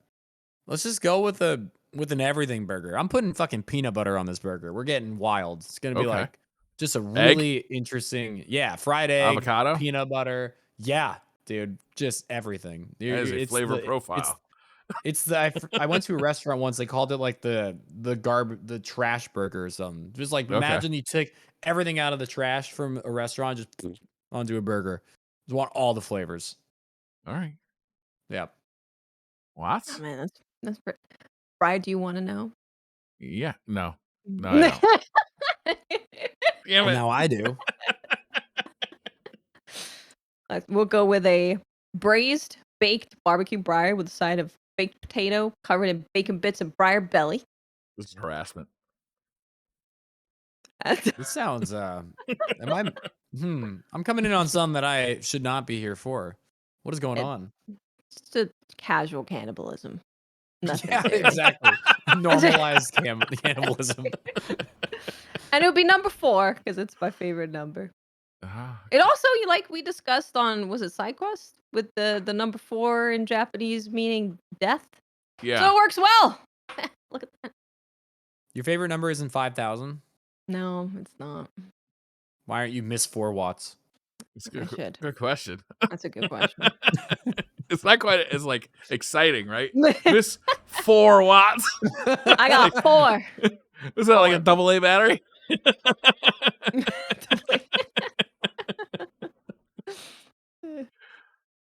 Hannibal Fish says, if you could bring back any vaulted planet back into the game, like the Leviathan this season, what would it be and how could you incorporate it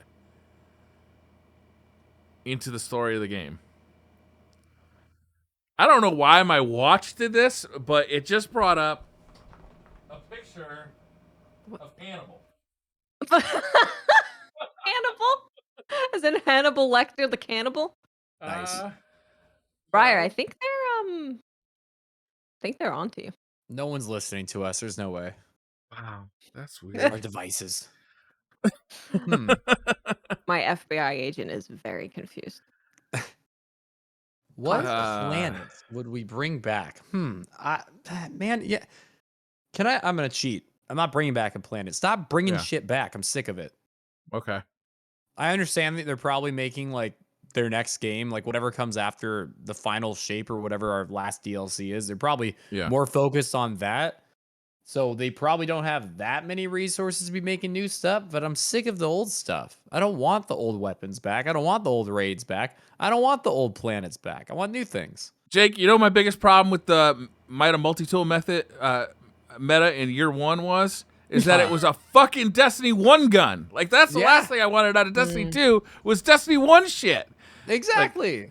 I'm with you, man. I want new shit. I don't want them to be bringing back old stuff. I could care less about it. That's how I feel too. And let's be honest, I think probably King's Fall, maybe Wrath of the Machine. I'm leaning towards King Fall is coming back next season. That's gonna be super cool for a couple weeks.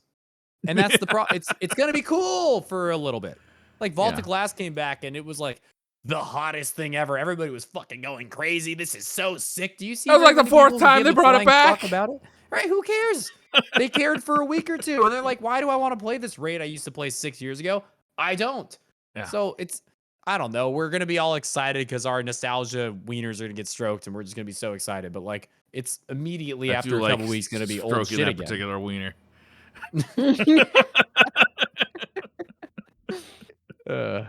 Yeah. Stop with the old shit. Give us new shit. I mean, obviously, it's harder to give us new shit than it is to give us old shit. But... Of course, that's what I'm saying. Like, I think their resources aren't there. I think they're working on the next thing. But like, I mean, you're asking me the question. I'm gonna be picky about it. I don't want the old stuff anymore. That's fair.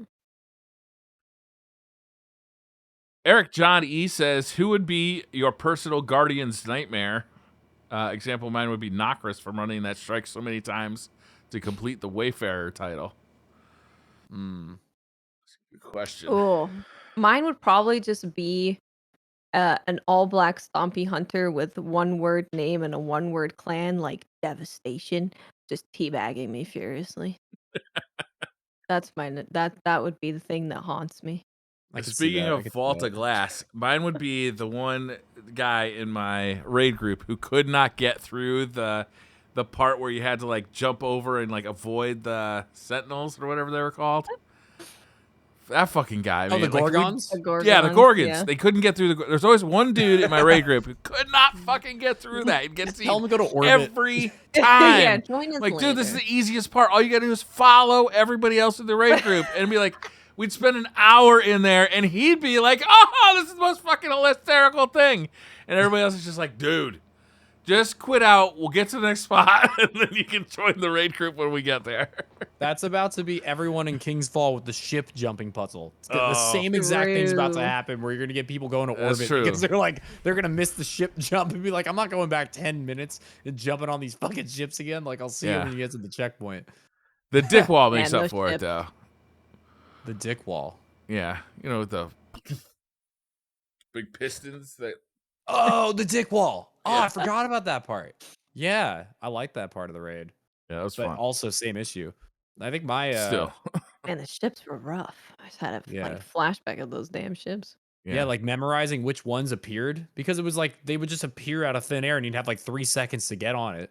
So if you didn't know where it was coming from, you were pretty much screwed. Oh, the Warlock jump was like the worst time for a Warlock jump too, because if you did miss, you had just that like slow float down into eternity. God damn. Just click jump again and then you'll just fall. you don't have to prolong it. You just click it one more time and you're gonna drop. No, Briar likes to just go no the whole way down. It's like second breath. No. My guardian's worst nightmare is a sword, by the way. A sword because of the 3 peeking. It's a geomag holding a sword. It's the damn noise when you are about to get into a fight, and you're so excited, and then you hear, shing! You're like, oh, it's a 2-minute standoff. Fuck me. Like, the sword. Yeah. CK Hicks says, I ground out 16 ranks while 30 levels underpowered last weekend. Somehow it wasn't the pain simulator that I expected. Do you enjoy the sandbox at the top end of play? Is this the real life? Is this the real life? Is this the real life? I think it is real life. I think we've touched on this a pretty good amount throughout this podcast already. I think we've kind of hit all the different talking points there. Joe says, how would you feel if Trials had a raid-like chest? If you go flawless, you could pick from armor or weapons or other cosmetic items to roll for. Well, flawless armor doesn't even really exist anymore. Like, it's not really a thing. I mean, honestly, I wish very badly that cosmetics were more integrated into Trials. I wish that there were ornaments and cooler things you could do with Trials than there is currently. There's some, but it's been, I don't know, it's been a long time since we got new armor until this season. We got new armor, which is great, but I wish that there were more things integrated with Trials, like random emblem drops that you would get for playing the game. And even if you lose, just like maybe a 2% chance, a 1% chance if you finish a match and boom, emblem drop, or boom, shader drop, or just something that's actually unique to Trials as far as cosmetics, like, would be awesome. And then, yeah, they wanted to make a chest out of that. I could see that making sense. You get to the lighthouse and you can choose trying to get the ship or the sparrow or the shaders or whatever, or you could choose going for the adept weapons, or you could choose going for armor, which isn't a thing, but they could make adept armor. Yeah, I love that. Anything that makes it so there's more loot to chase in Trials, I'm all for. Yeah, I miss those emblems where you just keep playing because you want to get that emblem drop. The scarab emblem, for Scarab example, was was a huge a big one. Yeah. chase. Post game drops were the best thing to go for. Like in Destiny, you finish a Nightfall or you finish a Crucible activity, and you look at that scoreboard where you hear the noise of the exotic dropping and you see the loot everyone gets. Like, that is such a fun thing that just is lacking severely in Destiny 2. Yeah, that's one of the worst things they cut in Destiny 2, I think. That was a really fun addition to the game. Yeah, I missed that. I lost my place. I'm sorry. Bry's like, well, Blandy we're done. Yeah, let's go get some tea. Yeah. Blandy McBlanderson said, "What is your worst or funniest experience misplacing something important like a wallet, a passport, a car, etc.?" Misplace a car? Misplace a car? How drunk are you? Stop driving. Yeah. I guess you could park it and then forget where you parked it. I think the worst thing, honestly, I've ever lost is my wedding ring. Ooh. And I have lost scary. it. Like, it is official. 7 years. It's been 7 months since I've seen it. I cannot find it. Oh, damn. Yeah. So I have to shop for a new one. I think I'm just going to get one of them silicone ones, though. That's fair, especially if you're prone to losing them. I've only ever lost one piece of jewelry. It's an important one. It's too bad. It is. I don't like I like these kind of questions, but I almost wish that I had like days to prepare. Days to think about it, yeah. Well, yeah, like I off the top of my head, like I can't think of something that I've like, everybody listening to this, challenge yourself to on the spot, like, what is something that you've misplaced that you think is like crazy or funny? Like, I can't even think of a thing I've misplaced. Like, I'd have to just start like, I don't know, my memory doesn't just latch on to that. I don't know. Yeah. I'm clueless. I misplace things all day, every day. Do you? Like, interesting enough that it stands out as the most ever? No. Yeah. Just everyday normal stuff. I have like spots for things. Like, my keys, when I walk in the house, my keys go, I have this like little spot that my keys go in. My wallet goes in the same spot. Like, everything I own has like a spot. Because I am prone to losing things. So I have like kind of made this system where everything has a spot. Except for my fucking wedding ring. I guess the closest thing that I could say to answer this question is something that I haven't done in a while. I need to do this again soon. I used to do it growing up. I would place, if I had money, like a $5 bill, a $10 bill, into something as like I will surprise myself in the future. Oh, yeah. Like my 5-year-old, like 5 year later self would like open a video game I hadn't played in forever. I'm like, oh, holy shit, there's a $20 bill in here. Yeah. And like, fun little surprise. Like, thanks, old me. Like, thanks, past me. That's the closest I could maybe do. Yeah, that's a fun little game to play. If you don't live in a house with like too many people, or somebody else can find it and take it, actually your room, your stuff, where you'll find it one day. It's a good little game to play. I like that. Jeff Jameson says, doing Trials for 8 years straight has to be monotonous some days. What helps Jake overcome the grind? How does he keep things fresh? That's a good question. I mean, realistically, it's been 7 years, and there's been a gap in that too, which is it's fortunate. Like, we had 2.5 years of D1 Trials. Trials of the 9 came out, which I did play but did not grind, and then we had another 1.5 years with no Trials whatsoever. So there's basically like a 2.5 year gap in that 7 years, which makes it so it feels more like I grinded 2.5 years and now I've grinded another 2.5, which is helpful. But I'm lucky in the sense that I truly find Trials to be very entertaining. I have a system where I play with different helpers every day, like a different friend basically that I get to play with for 10 straight hours. And like, so we're having fun banter all day. We grab a different viewer through different systems in my channel where they come in, and then for the hour I have a new viewer. So I'm constantly playing with new people. I'm getting interact with viewers I haven't gotten to interact with before.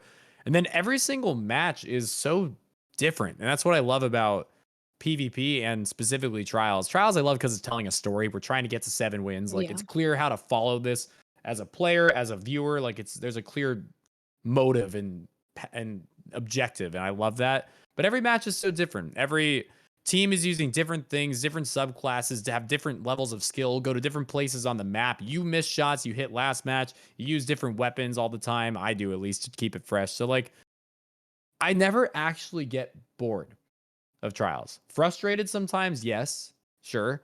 But I truly don't get bored of it because I'm playing with different people, using different things, playing against different people, using different things. And every match feels like a new, fresh game. So the between stuff I do is like go for runs and hang out with my wife and my dogs. And like, I take care of myself outside of the streaming world. But that makes it so when I come to the streaming world and I do those 10-hour trial sessions, like I feel entertained the whole time.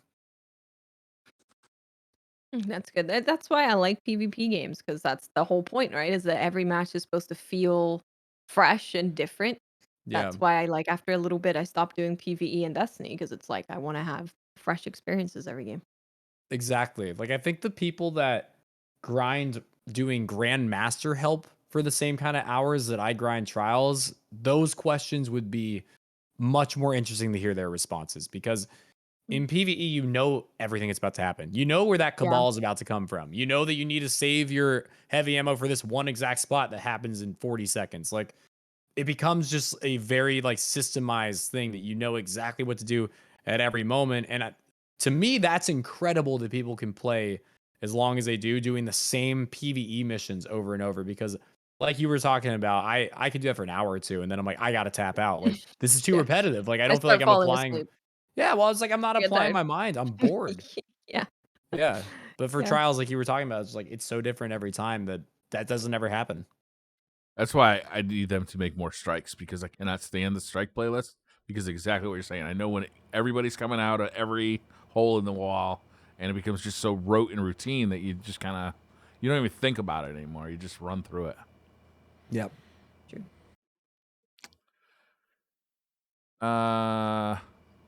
Kyle Flint says, I'm sure it'll be covered, but thoughts on Bungie catching the guy who did all the fake TMCA claims from a few months ago? Fuck that guy. He's going to get his. That's my thoughts. Yeah, Yep. apparently he's gonna get what he deserves. So. Yeah. Get fucked. Yeah. Those are my thoughts. That was perfect. Sparty for you says, on a sociopath scale of 1 to 14, is that a thing? How high does joining in on the conversation of all the people talking about the false DMCA claims while being the one also doing all the false DMCA claims rate? Did he do that? Is that a thing? That sounds Did that like happen? Sparty knows who did it. Yeah. I think I you're don't going know. 14. Also, Sparty knows a lot about the sociopath scale. I mean, I guess that's I guess that's what they did. That's how they sometimes will catch murderers and stuff, though, right? Because someone will do a murder, and then the cops will come and they'll lock down the scene, and there's a bunch of people there, and they like keep an eye on the crowd, because a lot of the time murderers will revisit the place that they did the thing. Yeah. So You got to kill them and forget them. You just got to drop. you gotta Yeah, move I've on. never gone back to the scene. No, it's Wait. amateur. Rookie mistake. Wait, what? Well, this guy, I guess, went back to the scene and was like, oh, terrible guy. Wow. Yeah. Who would do that? That Not is me. strange. I'm going to have to find out if this is somebody we know. That's Somebody's pretty gonna nuts. have to. It's probably Sparty.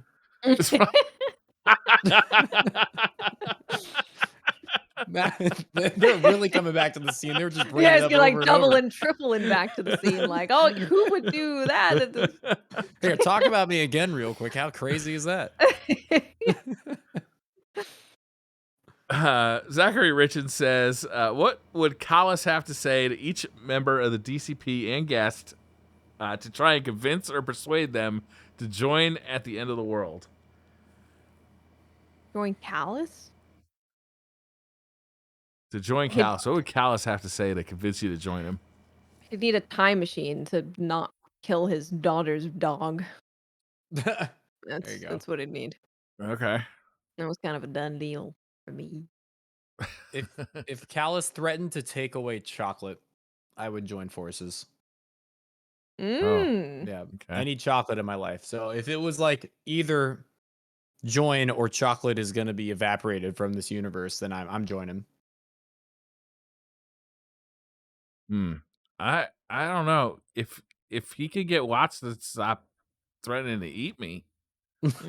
Callus might be down for that. If And anything, Callus will join forces. he'd With be Watts. like, "That sounds good. Let's do that." Last question of the night. You fit right in that chalice, sir. Hugo Rune 79 says, would you prefer 2 normal hands or 2 hands where all your fingers and thumbs have been replaced by a tiny hand? Oh God, that's horrifying. So each one of your fingers would Dude, be a I'd be new so tiny good on hand? M and K. Oh my Imagine God, you I crush could it. have one finger do like at least 2 buttons. Oh my God, you'd be the fastest typist in the That'd be world. so fast. Wait, so you either like the options are normal, or Yeah, this you can keep your hands absolutely the way they are. crazy situation? Yeah, or you can have little hands as fingers. I'm going with normal. I like my hands a lot. I can't have like one of each. I gotta replace both. God, can you imagine how easy it'd be? Like, you know how like you're like reaching to get that fry that fell between the seat and the center console in your car. If you had just a little tiny hand to get in there, life would be so much easier. Imagine how famous you could be. Yeah, You're the Yeah. guy with the finger hands. yeah. Yeah. You'd be like a superhero. Yeah. What do you wave? True. Do you wave like this? No, I they all would. go together. I would do that. Oh yeah, doing them all together would be creepy. That would be good. Oh, double. When you get somebody the finger, you like boom, and then you do it again, but mini boom. You get double stacked middle fingers. That sounds pretty fun. I want that. Yeah, I want that too, but Yeah. I can't commit to both hands. You're gonna have to, Bart. I can't do it. I can't commit to both. I hands. will. I'm having Yeah. both hands with the little, All right, little both hands, hands. little finger hands. You There might you have to get a hold of Scuff and see what they can do for you to control. How many paddles can you fit on this thing? Touch them all Very now. tiny paddles. Yeah, little baby paddles. That's it. Once again, we have solved all of the questions of the Destiny universe. Sure, we did. You're welcome. Thank you so much for coming on, Jake. It's always Jake, it's great it's always having you. great to hear from someone who plays so much Trials, and especially during a time where there's so much conversation around Trials. What you think? It's Yeah. always super interesting. It was good being on. If I could leave a parting message, it would be, because there's so much conversation constantly in Trials, it'd be to, and this could be applied to all of life, but definitely to Trials too. You can have a different opinion from someone else without it being a problem. You can listen to other people's perspectives, you can learn from those perspectives, and you can have a different opinion still without making that person your enemy. Because the number of times that somebody in my channel will come in and ask me about something and I think differently than them, so now they hate me and they want to make my day terrible, it never stops. Why can't we all just discuss things, learn from it, have different opinions, and be okay with that? And I hope that the Trials community can get better at that, but I'm sure they won't. I hope that we as Americans can get better at that, because I would love there that is too. no reason that we need to hate each other as much as we do. It's true. Yeah.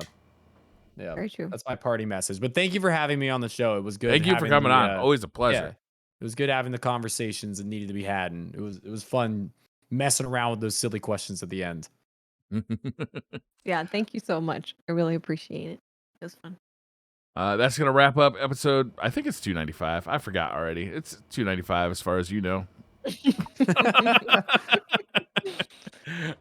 We'll be back next week. And don't forget to check out side quests. We'll be doing side quests this week. I got to talk about Shredder's Revenge because I'm dying to talk about it. I want to hear about that. And I'm going to tell you about all the demos that I played. That's right. We got the demo, the Steam Summerfest? The Steam Next Fest. Next Fest. Okay. Yes. The Summerfest, we talked about that.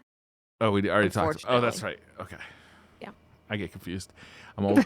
Thank you guys so much. We'll see you next week. Bye. Thanks, guys. Bye.